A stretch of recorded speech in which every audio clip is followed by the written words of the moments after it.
බස්ස සුරංගනේ ඒ මචං මේක ගහමු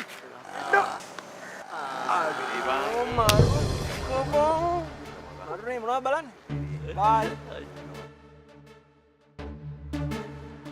yang buat dia berapa kali sudah බයි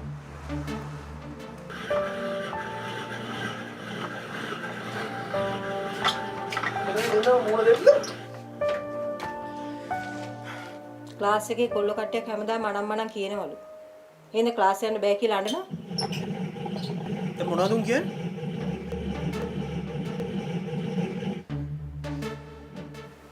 ඒවා මේ මෙයාට ඔයත් එක්ක කියන්න පුළුවන් දේවල් නෙමෙයි.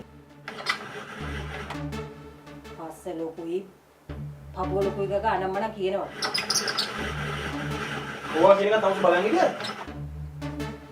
ඈ? ඔක්කොම සම්ඩිගන් ගෙදරට විතරයිනේ.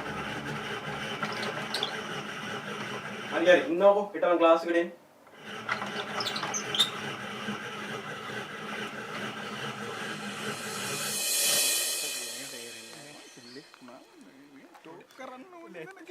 කෙල්ලොන්ට ටෝක් කරන්න නැත්තම් හරියන්නේ නැහැ නේ. නැත්තම් වීලු කරන්න නැතුව පුළුවන්. හරිද? නැත්තම් වැඩක් තියෙනවා. නංගි මූණේ දාලා සමාවෙන්න යකෝ උඹට අක්කල නංගිලා නැද්ද? හරි වීලු කරා තමයි ඉතින් එහෙම නෙවෙයි පොඩ්ඩක් සමාවෙන්න ඉඳගෙන කොල්ලෝනේ ඉතින් වීලු කොල්ලෝ කියන්නේ මැචිත් යකෝ. නෑ එහෙම නෙවෙයි ඉතින් නංගිට ආපහු වීලු කරලා තිබ්බොත් අහගනි මං කියන එක. මගේ නංගිට විහිළු කරලා තිබ්බොත් ආපහු එන්නේ බලාගනි. උඹලා ඔක්කොම පරිස්සම් කරලා ඉඳපන් ආ. ඉතින් මේ අර මිනිහා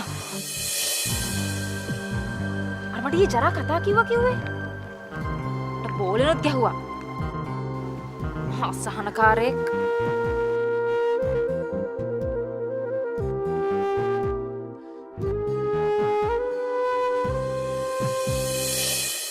ඔබගේ මවගේ සහෝදරියගේ බිරිඳගේ ශරීරයේ අවයවවලට වෙනත් කෙනෙක් විහිළුවක් අපහාසයක් කළොත් ඔවුන් අපහසුතාවයට පත් වෙනවා වගේම ඔබත් ආවේගශීලී වෙනවා නේද?